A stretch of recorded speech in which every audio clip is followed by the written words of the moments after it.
And welcome back, everyone, to New York City. A look at Times Square, the site of the 2014 NBA Draft Lottery. Folks, tonight it's not about scouting reports and player evaluations, as some of the top names in college basketball are on the set here tonight, trying to figure out exactly who's going to have the #1 pick and where they might be next year and who they might be playing for. One of many questions to be answered tonight. Mark Jones back once again with Jay Bilas. Jay, when you look at this deep, talented draft, there doesn't seem to be a #1 consensus pick. Who are some of your top players? Well, I think you start off with Joel Embiid of Kansas, his teammate Andrew Wiggins for the top pick, along with Jabari Parker of Duke. But it's not really necessarily this draft about the top pick. This is a really deep and talented draft. And I think anybody picking in the lottery is going to get a really good player. There's really good value throughout the first round. I think there's good value into the second round in this draft. That's something that we did not and could not say last year. This year, you can say it emphatically. Yeah, big-time upgrade over last year's draft class. Well, the lottery involves teams that did not qualify for this year's playoffs. It's weighted so that the teams with the worst records have the best chance of securing the top pick. Now, the actual lottery drawing will determine only the top 3 picks in the draft. Picks 4 through 14 then fall to the remaining teams in reverse order of their regular season records. Now, earlier today, our Heather Cox was granted special access to the room in which it all happens. Thank you, Mark. I'm inside of the conference room where the actual lottery will take place tonight. Sequestered in this room will be one representative from each of the 13 teams in tonight's lottery. Joining them will be NBA executives, as well as officials from the accounting firm of Ernst & Young and 4 members of the national media. Now, once inside, there will be absolutely no communication, no phones, no internet, and certainly no tweeting. Now, here's how the process will work. 14 ping pong balls, each marked 1 through 14, will be dropped inside the lottery machine. 4 balls will then be randomly drawn to create a 4-digit combination. The team that had the worst record has been assigned the most 4-ball combinations, giving them the best chance to win. This year, it's the Milwaukee Bucks, who have 250 of the possible 1,000 combinations. Now, once the numbers are drawn, that 4-digit number is then matched to the board to see which team has the #1 pick. The process is then repeated for the second and third picks.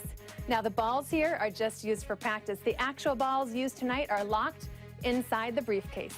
Now, here's how the machine works. Release the balls, flip the switch, and away we go. Elementary, Heather. Thanks a lot. Here are the probabilities of each team winning the #1 overall pick. The Milwaukee Bucks have the best odds at 25%, followed by the 76ers at about 20%, and the Magic at 15.6%. And we need to keep our eyes on a few things this year. 3 teams could lose their lottery selections, folks, due to prior trades.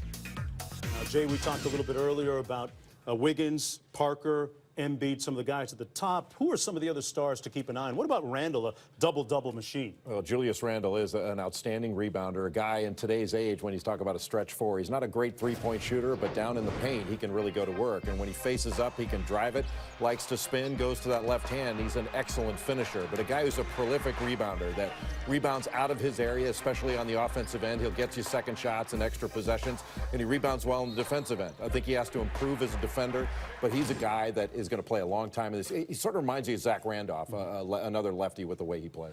Another guy on your list that's pretty high is Dante Exum, the Australian, 6'6". Here's a look at his bio blast. Doesn't turn 19 years old, Jay, until a couple of days after the draft. Now, last year in the FIBA Under-19 tournament, he was a dominant player, averaging about 19 points a game and 4 assists. And his dad, Cecil, actually won a national championship playing with that Michael Jordan guy back in the day at North Carolina. How do you like him on the floor? He's the international man of mystery, though, right? Well, there's not that much mystery to him. All these NBA people know exactly who he is. They've all scouted him. In that Under-19 tournament, the medal round, he averaged 27 points in that medal round.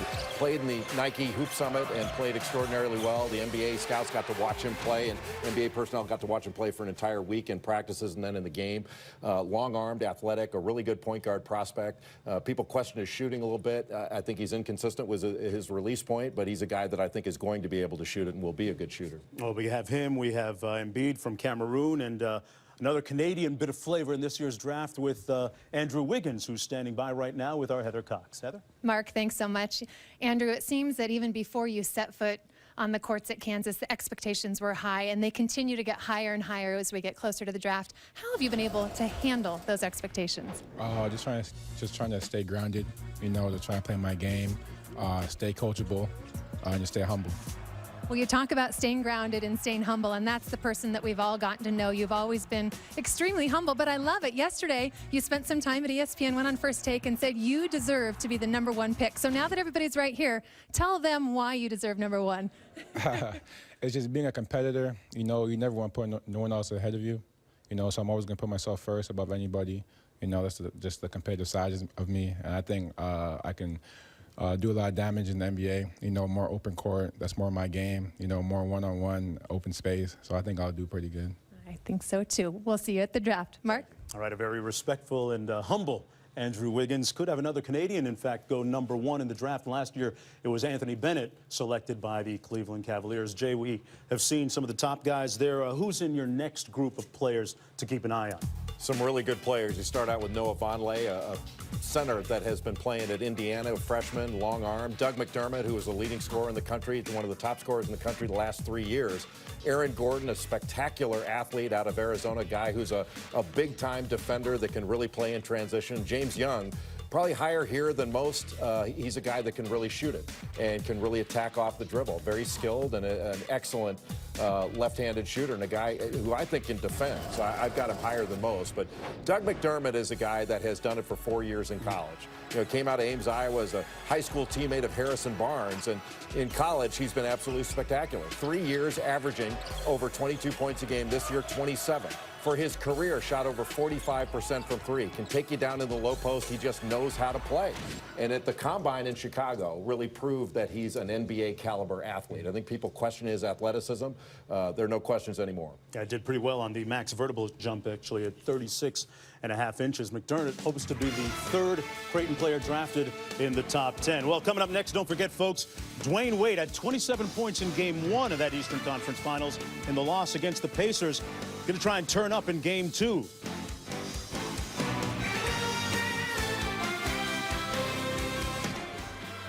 All right, thanks a lot, Stage. And it's almost that time, the time that we've all been waiting for, under escort from Vice President of NBA Security, John Daniels.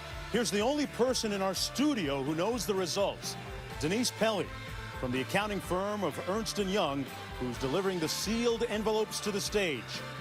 We'll find out the fate of the 14 teams when we come back. Who will go home with a huge smile? We'll find out on the other side of this.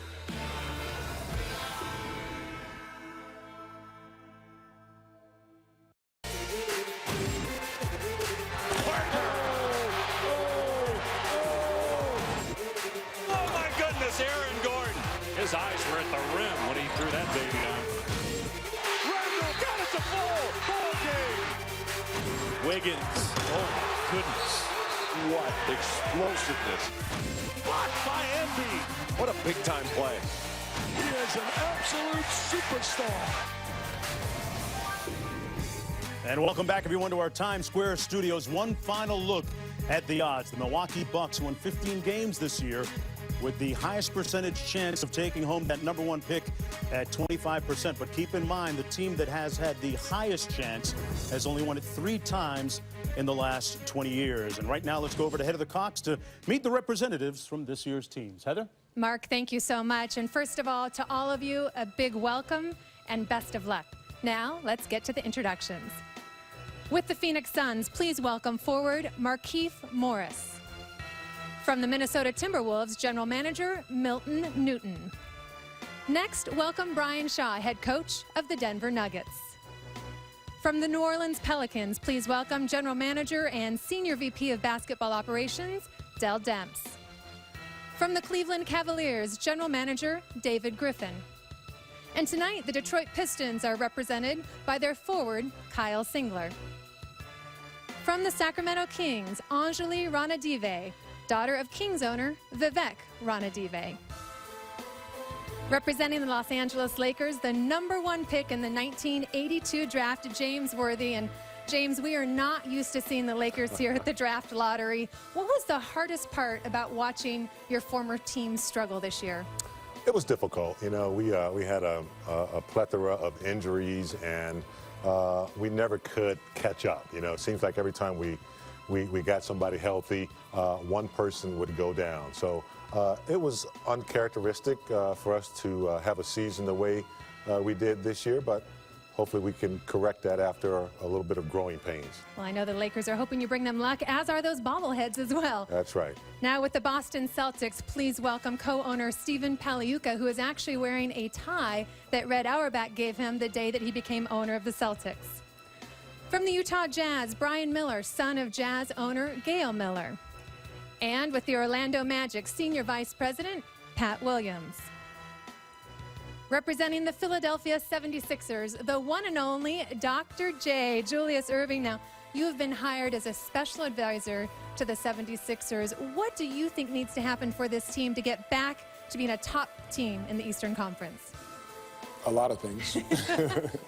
And first and foremost, I think, is to be at the head of the cycle. There are cycles in the NBA where, you know, teams are good for a while and then they're not. And I think back to my day, you know, it was Lakers, Celtics, Bucks, and Sixers, and now we're all here in the lottery. So when the next cycle occurs where all of these teams are going to be good, we got to beat them out. Now, every year you guys keep telling me I don't want to see you here again next year, so best of luck to you. And finally, with the Milwaukee Bucks, Mallory Edens, the Bucks owner, Wes Edens' daughter. And Mallory, the Bucks have a 25% chance of winning the first pick in the draft. But amazingly, just 3 times in the last 20 lotteries has the team with the best odds actually gotten it. So how do you plan to bring the Bucks luck tonight? Well, I have my Lucky Bucks pin, and yeah, I'm sure that'll do the trick. And my Lucky Partners in Health pin, and a lot of positive energy. So hopefully, ping pong balls fall in our favor. Absolutely. Well, welcome, and to all of you, best of luck tonight. Mark, back to you. All right, Heather, so we got some Bucks pins, a Red Auerbach tie, and a couple of Laker bobbleheads, some good luck charms here tonight as we take one more look at the odds. Last time the Bucks had the #1 pick, they took Andrew Bogut with it. Philadelphia had it back in '96 and took Allen Iverson. And on down the line, Orlando, represented by Mr. Williams, who's won this lottery 3 times for that franchise. Well, time now has come, and we're going to bring on NBA Deputy Commissioner Mark Tatum to reveal the final order for the 2014 NBA Draft Lottery. Mark? Thank you, Mark, and good luck, everyone. The 14th pick goes to the Phoenix Suns. The Suns had 23 more wins this season than last season, the best improvement in the NBA. The 13th pick will be made by the Minnesota Timberwolves. This will be Minnesota's 13th first-round draft pick since 2008, which leads the league. The 12th pick belongs to the Orlando Magic. The Nuggets obtained this pick from the Knicks, but it now goes to Orlando as part of the 2012 Dwight Howard trade. Picking number 11 will be the Denver Nuggets. This will be the Nuggets' first lottery selection since 2003 when they selected Carmelo Anthony, number 3. Things holding to form so far. The 10th pick will go to the Philadelphia 76ers. This pick was the Pelicans, but because they are not in the top 5, it goes to Philadelphia as part of the Drew Holiday for Nerlens Noel trade. The 9th pick will be made by the Charlotte Hornets. That means that Cleveland has vaulted into the top 3, folks. And this pick was the Pistons, but because they're not in the top 8, it goes to the Charlotte Hornets as part of the Ben Gordon for Corey Maggette deal. The 8th pick goes to the Sacramento Kings. Last year, the Kings selected Kansas freshman Ben McLemore at number 7 in the NBA draft. The 7th pick will be made by the Los Angeles Lakers. This is only the 3rd lottery pick for the Lakers, having picked Eddie Jones in '94 and Andrew Bynum in 2005, both with the 10th selection. Pick number 6 belongs to the Boston Celtics. The Celtics have this pick as well as the 17th overall pick. that they obtained from Brooklyn. Pick number 5 goes to the Utah Jazz. Utah has never won the NBA draft lottery, but will have this pick and the 23rd selection. And the 4th pick in the 2014 NBA draft goes to the Orlando Magic. And then there were 3. The Cleveland Cavaliers, again in the hunt. The Philadelphia 76ers.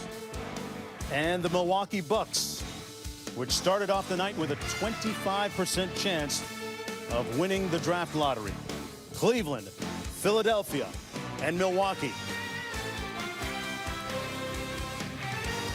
Meanwhile, don't forget, coming up right after the draft lottery, Game 2 of the Eastern Conference Finals, Paul George with some moments of concentration and introspection before the big game. He was the 10th pick in 2010. Pick the alley-oop, and LeBron slams it. The Rose, here's a 3. Good. Patrick Ewing. A monster jam by Blake Griffin. The Orlando Magic selects Shaquille O'Neal, LeBron James, Derrick Rose, Blake Griffin. The number 1 pick goes to... And coming up in just a few minutes, the 2003 number 1 overall selection. LeBron James and the Miami Heat, the defending 2-time champs, trying to even their series at 1 apiece against the Indiana Pacers in Game 2. Meanwhile, back here, got some serious business to take care of as we take a look at the representatives from the 3 teams. Will it be the Cleveland Cavaliers? If they get the number 1 pick, it would be the 6th time that they picked number 1 overall, represented by General Manager David Griffin. Or will it be Dr. J's Philadelphia 76ers? This would be the 3rd time that the Sixers would have picked 1st overall. Or will it be the Milwaukee Bucks, who the last time they earned the number 1 selection picked Andrew Bogut with the number 1 selection in 2005. And new ownership, good times here in Milwaukee as we go to Mark Tatum one more time to introduce the final order in the top 3. Mark? Thanks again, Mark. The 3rd pick in this year's draft goes to the Philadelphia 76ers. The 2nd pick will be made by the Milwaukee Bucks. And that means that the number 1 pick in the 2014 NBA draft goes to the Cleveland Cavaliers. The Cavaliers, unbelievably, in back-to-back seasons, no Nick Gilbert, no problem. The Cavaliers take home the number 1 selection for the 2nd consecutive year, as Cleveland started off with the 9th highest chance of winning that number 1 pick at just 1.7%. A look at the final order. Cleveland number 1, Milwaukee sliding down to number 2, Philadelphia at 3, Orlando at 4, the Jazz and Celtics 5, 6, 7, and everyone else pretty much holding form after that. And David Griffin, the new general manager, standing by with Heather Cox right now. Heather? There is something about the good luck coming from Cleveland, the water, Nick Gilbert. Who knows? Maybe it's your grandmother's pin or Nick Gilbert's bow tie. But, David, congratulations. What can this number 1 pick do for your franchise? Well, I think it's just a really defining moment for us. We hope it certainly becomes one. But in the words of the great Nick Gilbert, what's not to like? I have his bow tie here as well, so he got it for us again.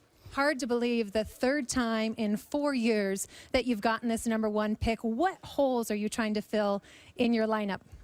I think what we really need to do is get a better fit for our roster. We've got an awful lot of talent, and we just need to find the pieces that sort of serve as the conduit to make it all gel for us. Congratulations. Enjoy this, and we'll see you at the draft. Thank you very much. Mark? All right, Heather. So the Cleveland Cavaliers with a lot of questions to answer. Jay Billis, the first order of business for Cleveland is going to be finding a replacement for their head coach, former head coach Mike Brown, who was released several weeks ago. But with the draft pending, interesting dynamic working there. It is, but whoever gets the job is going to be coming into a nice situation with some good young players and then the number 1 pick in the draft. And you'd rather have the number 1 pick than any other pick, especially in this year's draft where you've got some options and they're all good ones. Joel Embiid, I think, has to be the top option because of his talent and his upside as a player. The fact that I think he's going to get better and better. So as a 7-footer, to be able to do what he can do gives you a lot to look forward to. But you know, you can go with Wiggins, you can go with Parker, and we haven't even talked about guys that are further down in the draft, because this draft is so deep, like Tyler Ennis or Marcus Smart, Rodney Hood of Duke, the left-handed shooter. There's a lot of value in this draft, just in the top 3. All right, let's go to Heather Cox standing by with a couple of special players. Heather? Yeah, indeed, 2 players that may very well go to Cleveland with that #1 pick. Joel, if you do get chosen by the Cleveland Cavaliers, what do you think that you can bring to that franchise? I mean, I can bring my shot blocking ability, and I think I have a good offensive game, and I will be able to get rebounds like I did in college, and it will be fun. There's so much talk about you guys perhaps going 1-2. The interesting part, Andrew, is that you guys are college teammates, best of friends, yet there's quite a competition. Describe what it's like as being friends and the camaraderie, but also the competition between the 2 of you to possibly get that #1 pick. It's competition, but it's friendly competition. You know, we both have love for each other. You know, if I don't go #1, I hope he goes #1. You know, so we're all just a family here. And we both hope to get #1 pick. And hopefully wherever we go, we do a lot of damage wherever we're at and have a successful career. Well, we certainly look forward to following your progress, guys, and best of luck at the draft. Mark, back to you. All right, that draft coming up in about a month away, and we'll have it for you here on ESPN. A big night here and a special night for the Cleveland Cavaliers, who for back-to-back seasons are clapping and clapping loud as they will take home the #1 pick. Coming up next, Game 2 of the Eastern Conference Finals. Heat trying to even it up against the Pacers. Back to Sage.